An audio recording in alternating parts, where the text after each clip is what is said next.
बिस्मिल्लाहिर्रहमानिर्रहीम। अस्सलाम वालेकुम व्यूअर्स, मेरा नाम है मोहम्मद नकाश और आप देख रहे हैं मेरा YouTube channel Pakistan jobs counter. तो व्यूअर्स, आज हम बात करने जा रहे हैं पंजाब सेफ सिटीज़ अथॉरिटी में जो न्यू वैकेंसीज आई हैं इनके बारे में, और इन जॉब्स पे आपने अप्लाई कैसे करना है इस बारे में। तो वीडियो को आपने व्यूअर्स एंड तक ज़रूर देखना है ताकि आपको हर चीज़ की बआसानी समझ आ सके। और व्यूअर्स, अगर आपने हमारा यूट्यूब चैनल अभी तक सब्सक्राइब नहीं किया तो अभी हमारे चैनल को सब्सक्राइब करें और बेल आइकन को ज़रूर दबाएं ताकि हर आने वाली जॉब का नोटिफिकेशन आपको मिल सके। तो चलें व्यूअर्स, स्टार्ट करते हैं। तो व्यूअर्स, बेसिकली इसमें काफ़ी वैकेंसीज़ हैं। Punjab safe cities authority, basically आपको ये पता है, इसके बारे में आपको आइडिया होगा। इसमें कुछ वैकेंसीज आई हैं, इनके बारे में मैं बात करता चलूँगा, और जो क्वालिफिकेशन और जो एक्सपीरियंस उन्हें रिक्वायर्ड है और नेम ऑफ पोस्ट जो हैं वो मैं उनके बारे में बात करूँगा पहले, और फिर आपने इस जॉब पे अप्लाई कैसे करना है उसके बारे में मैं बात करूँगा। तो व्यूअर, सबसे पहले मैं बात करता चलूँ अगर, तो सबसे पहली जो वैकेंसी है chief finance and planning officer की जॉब है। इसमें एक ही वैकेंसी है, मास्टर डिग्री रिक्वायर्ड है, एटलीस्ट सेकेंडरी डिवीजन आपकी होनी चाहिए from a recognised university in the field of finance, accounting, law, IT, commerce, engineering और professional qualification from a recognised institution. आई अगर आपने चार्टर्ड अकाउंटेंट सीए किया है, सीपीए किया है, आईसीएमए किया है, सीएफए किया है और एमबीए किया है। उसके बाद व्यूअर्स, अगर मैं एक्सपीरियंस की बात करता चलूँ तो उन्होंने ये लिखा है कि मिनिमम आपका 15 ईयर्स एक्सपीरियंस होना चाहिए, progressively responsible financial leadership roles, knowledge of accounting and audit procedures आपके पास इसका नॉलेज होना चाहिए, well versed with public sector financial management administration rules and regulation, आपको इसके बारे में ना होनी चाहिए। एज लिमिट की बात करता चलो व्यूअर्स, तो 36 ईयर्स मिनिमम एज है और मैक्सिमम एज आपकी 55 ईयर्स आपकी होनी चाहिए। सेकंड पोजीशन की व्यूअर्स मैं बात करता चलूँ तो चीफ प्रोजेक्ट मैनेजमेंट ऑफिसर की जॉब है। इसमें भी एक वैकेंसी है जो कि 16 ईयर्स एजुकेशन उन्होंने रिक्वायर्ड की है। Business management, social science, engineering, law, IT और related field to the project. उसके बाद व्यूअर्स उन्होंने लिखा है 8 ईयर्स आपका एक्सपीरियंस होना चाहिए रिलेटेड प्रोजेक्ट्स में आईटी की। उसके बाद एक्सपीरियंस उन्होंने लिखा है कि working on a lead role with a well established firm और company will be preferred, knowledge of policing and security environment is desirable. इसमें जो एज लिमिट उन्होंने लिखा है मिनिमम आपकी 30 ईयर्स होनी चाहिए, मैक्सिमम आपकी जो है वो 55 ईयर्स ही होनी चाहिए। उसके बाद व्यूअर्स, थर्ड वैकेंसी की मैं बात करता चलूँ तो third vacancy chief information and security officer की जॉब है। इसके लिए भी एक ही वैकेंसी है। इसमें BCS, BSCS, software engineering, MCS, MSc IT और 16 ईयर्स आईटी में अगर आपने की है एजुकेशन, देन आप इस जॉब पे एलिजिबल हैं, आप इस जॉब पे अप्लाई कर सकते हैं। इसमें मैं व्यूअर्स बात करता चलूँ तो मिनिमम 10 ईयर्स आपका एक्सपीरियंस होना चाहिए of handling project of similar nature is required. Experience आपका होना चाहिए policing and security environment is desirable. Minimum आपकी एज 27 ईयर्स होनी चाहिए, मैक्सिमम आपकी एज जो है वो 40 ईयर्स होनी चाहिए आपकी। फोर्थ नंबर पे बात करता चलूँ व्यूअर्स, तो डेप्यूटी चीफ नेटवर्क्स की ये जॉब है। इसमें भी एक ही वैकेंसी है, मास्टर्स आपकी 16 ईयर्स होनी चाहिए in the field of computer, electrical, electronic engineering, computer science with a focus on communication technologies, IT और related field। मिनिमम आपकी 8 years आपका एक्सपीरियंस होना चाहिए। Understanding of network communication infrastructure and topology, आपको इसके बारे में इंफॉर्मेशन होनी चाहिए, आपका इसका एक्सपीरियंस होना चाहिए। Experience in preparing trouble shooting training user manual documents and presentation, इसके बारे में आपका एक्सपीरियंस होना चाहिए। मिनिमम आपकी 30 एंड मैक्सिमम आपकी एज जो है वो 45 ईयर्स होनी चाहिए। उसके बाद व्यूअर्स, नेक्स्ट पोजीशन की मैं बात करता चलूँ तो एग्जीक्यूटिव ऑफिसर की जॉब है। एप्लीकेशन के लिए इन्हें ये रिक्वायरमेंट है, एक ही वैकेंसी है। मिनिमम आपकी 16 years education, computer science, software engineering, electronics engineering और रिलेटेड फील्ड आपकी इसमें आपकी फील्ड होनी चाहिए। मिनिमम आपको 6 ईयर्स का एक्सपीरियंस होना चाहिए। Experience in deployment of application and system integration in mission critical environments, इसमें आपका एक्सपीरियंस होना चाहिए। मिनिमम आपकी एज जो वो 27 ईयर्स है और मैक्सिमम आपकी जो एज है वो 35 ईयर्स उन्होंने मेंशन की है। उसके बाद व्यूअर्स मैं बात करता चलूँ नेक्स्ट पॉइंट की। नेक्स्ट पोजीशन है हमारे पास डेप्यूटी एग्जीक्यूटिव ऑफिसर की जॉब है। सिस्टम एडमिनिस्ट्रेशन के लिए उन्हें ये जो जॉब रिक्वायर्ड है एक ही वैकेंसी है, मिनिमम आपकी 16 ईयर्स एजुकेशन होनी चाहिए in the field of computer science, software engineering, electronics engineering और a related field. Candidates should have at least 4 years experience in the relevant field. Minimum 25 years और maximum age आपकी 33 years होनी चाहिए. इसमें मैं एक चीज़ ऐड करता चलूँ तो आपकी जो एज रिलैक्सेशन है वो 5 ईयर्स होती है. तो 5 ईयर्स जो एज है वो उन्होंने ऐड करके उन्होंने एज उन्होंने मेंशन किया है. यानी कि ये नहीं हो सकता कि 5 ईयर्स आप दोबारा ऐड करके इसे 38 ईयर्स बना दें. ये ऐड करके ही उन्होंने 33 ईयर्स, 35 ईयर्स, 40 ईयर्स उन्होंने ऐड करके मेंशन की हैं. उसके बाद व्यूअर्स मैं बात करता चलूँ नंबर 8 की, तो डेप्यूटी एग्जीक्यूटिव ऑफिसर डेटाबेस के लिए रिक्वायर्ड है. एक वैकेंसी है, minimum 16 years education in the field of operational research, computer science, software, computer engineering और रिलेटेड फील्ड. 4 ईयर्स का आपका एक्सपीरियंस होना चाहिए in the field of database design, development and administration. Minimum आपकी एज 25 ईयर्स और maximum 33 years. 9 number में मैं बात करता चलूँ व्यूअर्स, तो 9 नंबर है डेप्यूटी एग्जीक्यूटिव ऑफिसर की जॉब है. GIS की जॉब है, एक वैकेंसी है. इसमें minimum 16 years age it is है. इसमें आपको अगर आपने यानी कि की है computer science, engineering, information technology, computer science, telecom engineering और a related field, minimum 4 years आपका एक्सपीरियंस होना चाहिए. Professional certification in GIS would be preferred. 25 years to 33 years अगर आपकी एज है देन आप इस जॉब पे अप्लाई कर सकते हैं. नंबर 10 पे मैं व्यूअर्स बात करता चलूँ तो नंबर 10 पे डेप्यूटी एग्जीक्यूटिव ऑफिसर की जॉब है. लॉ एंड कॉन्ट्रैक्ट मैनेजमेंट की जॉब है, एक ही वैकेंसी है. इसमें बैचलर्स अगर आपने की है आप इस जॉब पे अप्लाई कर सकते हैं. मिनिमम आपका 4 ईयर्स का एक्सपीरियंस होना चाहिए in the field of administration, contract management and procurement. Well versed with public sector financial management और एडमिनिस्ट्रेशन रूल्स एंड रेगुलेशन. इसमें आपका एक्सपीरियंस होना चाहिए. Excellent knowledge of contract implementation in national and और international environment. Well versed in PPRA framework and experienced of handling mega projects in public और private sector. इसमें भी आपकी एज जो है वो 25 ईयर्स टू 33 ईयर्स आपकी होनी चाहिए. उसके बाद व्यूअर्स मैं बात करता चलूँ डेप्यूटी एग्जीक्यूटिव ऑफिसर की जॉब है. इसमें भी उन्हें लॉ के लिए रिक्वायर्ड है ये वैकेंसी, एक ही वैकेंसी है. मिनिमम आपकी बैचलर्स होनी चाहिए इन लीगल स्टडीज़. आपकी मिनिमम जो एक्सपीरियंस है वो 4 ईयर्स का होना चाहिए in the relevant experience in practicing law. उसके बाद उन्होंने लिखा है demonstrated legal writing skill and strong communication skills to effectively interact with key stakeholders in the public and private sectors. उसके बाद उन्होंने लिखा है अंडरस्टैंडिंग्स ऑफ लेजिस्लेटिव प्रोसीजर्स. इसके बारे में आपका एक्सपीरियंस और ये आपके पास स्किल्स होनी चाहिए. इसकी एज उन्होंने मेंशन किया 25 टू 33 ईयर्स. उसके बाद व्यूअर्स उन्होंने लिखा है 12 वैकेंसी है हमारे पास असिस्टेंट एग्जीक्यूटिव ऑफिसर लॉ की ही वैकेंसी है. 4 वैकेंसीज हैं इसकी. इसमें बैचलर्स ही रिक्वायर्ड है, higher degree in legal studies. Minimum 2 years आपका practising law experience is desirable. 23 to 28 years उन्होंने एज मेंशन की है. इसमें भी अगर आप एलिजिबल हैं, आप इस जॉब पे फॉल करते हैं, आप इस जॉब पे अप्लाई कर सकते हैं. उसके बाद व्यूअर्स नंबर 13 पे उन्होंने लिखा है सुपरवाइजर डे केयर सेंटर. एक ही वैकेंसी है. मिनिमम बैचलर्स होनी चाहिए, well qualified diploma from a reputed university in related field. Minimum आपका 2 ईयर्स का एक्सपीरियंस होना चाहिए in the field of relevant field. 23 to 40 years अगर आपकी एज है, आप इस जॉब पे एलिजिबल हैं, आप अप्लाई कर सकते हैं. और लास्ट वैकेंसी की व्यूअर्स मैं बात करता चलूँ तो नैनी बेबी सिटर की जॉब है, डे केयर सेंटर है. आप लिटरेट होने चाहिए, यानी कि अगर आपकी कोई सी भी यानी कि क्वालिफिकेशन है, इवन कि आप 5वीं पास हैं, अगर आपकी मिडिल पास है, मैट्रिक पास है, इस जॉब पे आप अप्लाई कर सकते हैं. लेकिन with the experience of 2 to 3 years.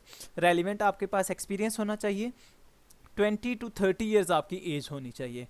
उसके बाद व्यूअर्स जनरल इन्फॉर्मेशन की बात करता चलूँ, जो उन्होंने इंस्ट्रक्शंस मेंशन की हैं उसके बारे में बात करता चलूँ तो उन्होंने लिखा है detail job description and terms and conditions for the post are available at, उन्होंने जो मेंशन किया उन्होंने वेबसाइट, उसके बारे में मैंने लिंक दे दिया है अपने डिस्क्रिप्शन बॉक्स में. आप उस पर क्लिक करके डायरेक्ट इस वेबसाइट पे जा सकते हैं.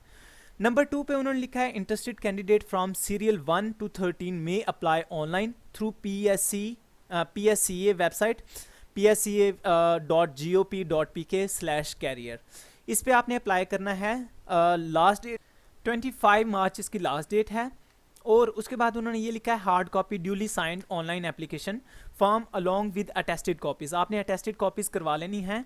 और आपने क्या करना है, रीसेंट पासपोर्ट साइज़ आपकी पिक्चर होनी चाहिए, CNIC आपका होना चाहिए, domicile, educational testimonials, matric to onward, यानी कि मैट्रिक टू मास्टर्स या मैट्रिक टू आपकी जितनी भी क्वालिफिकेशन है आपने उससे ऑनवर्ड आपने एजुकेशनल जो आपके डॉक्यूमेंट्स हैं उनको आपने फ़ोटोकॉपी करवा के उनको अटैच करवा लेना है।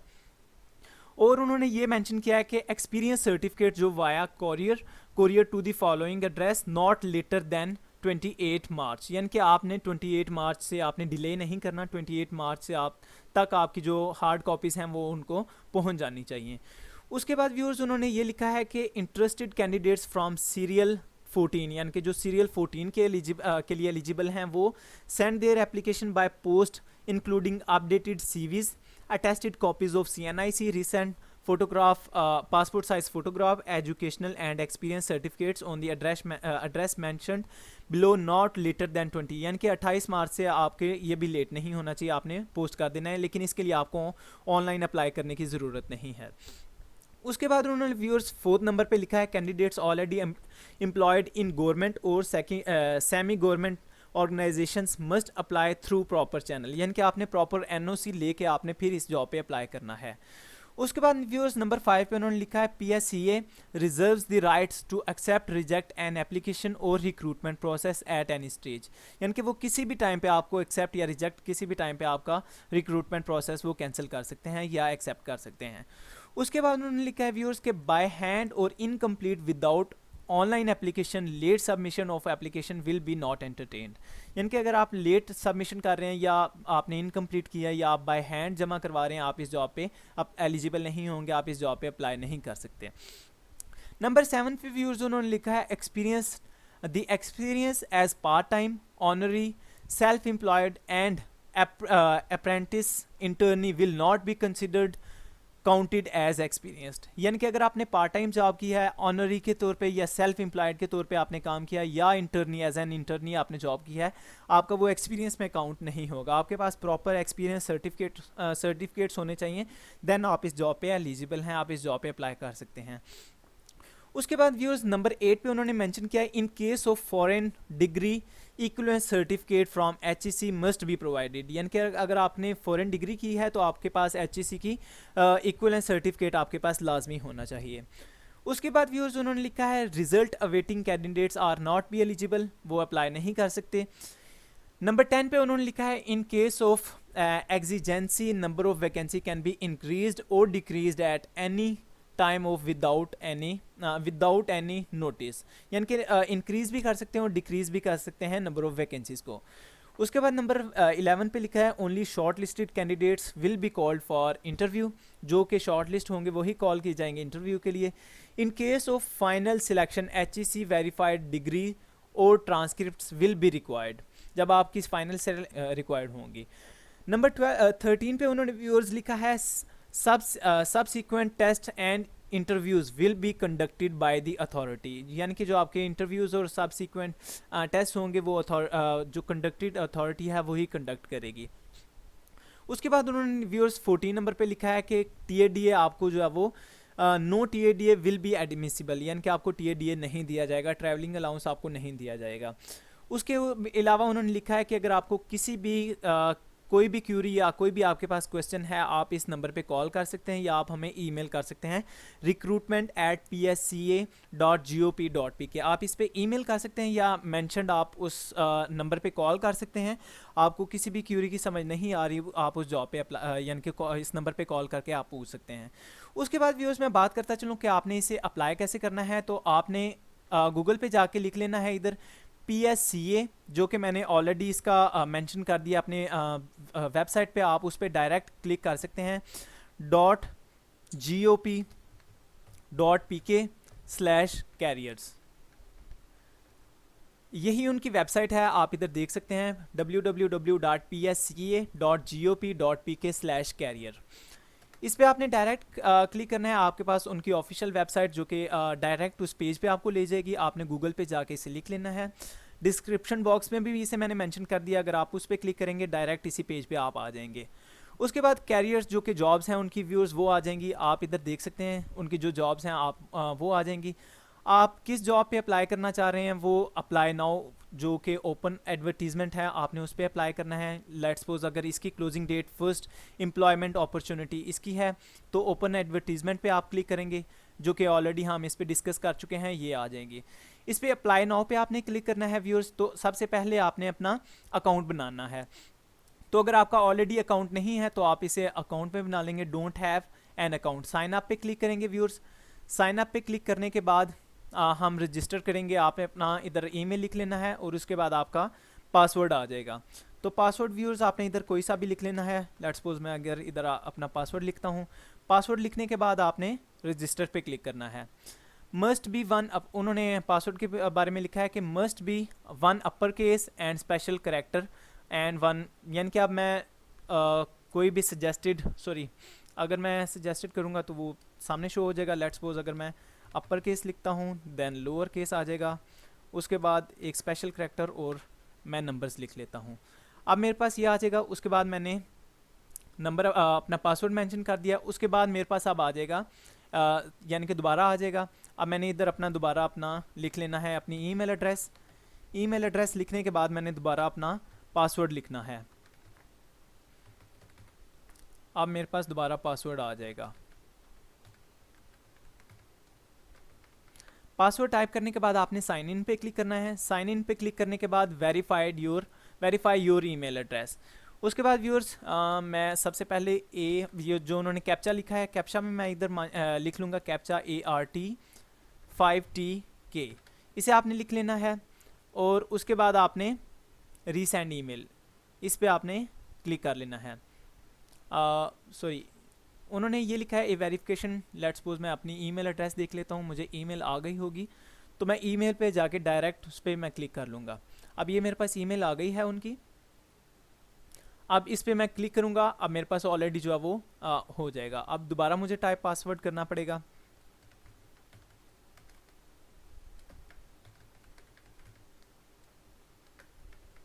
पासवर्ड क्लिक करने के बाद साइन इन करूँगा। उसके बाद मेरे पास ये वैकेंसीज आ जाएंगी जिन जॉब पे जो जॉब्स मुझे उधर शो हो रही थी।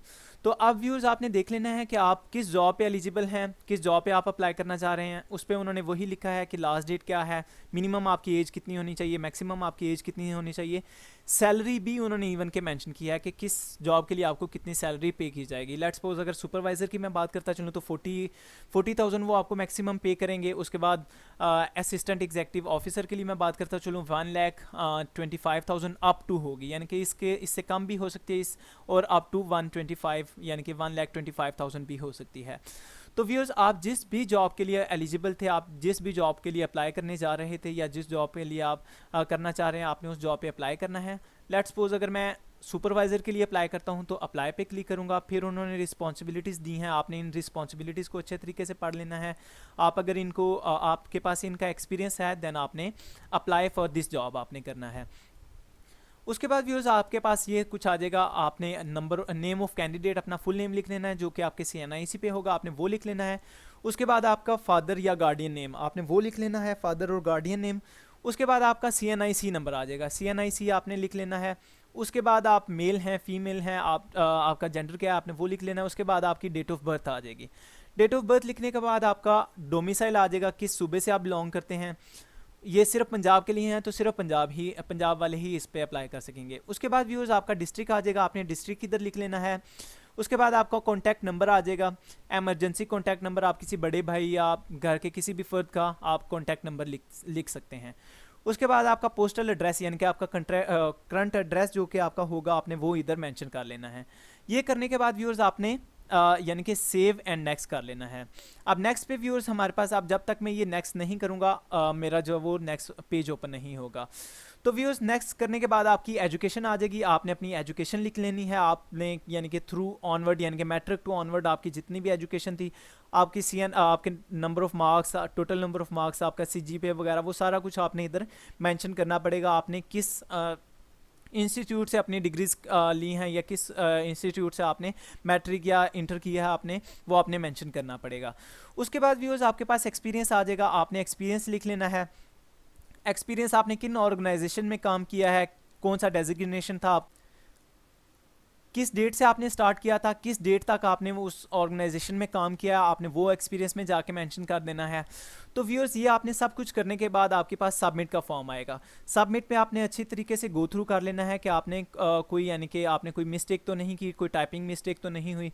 उसके बाद आपने सबमिट पे क्लिक करने के बाद आपके पास एक फॉर्म आ जाएगा, यानी कि आपकी जो फॉर्म होगी वो आपने रजिस्ट्रेशन फॉर्म आपने फिल किया है वो आपके पास आ जाएगा।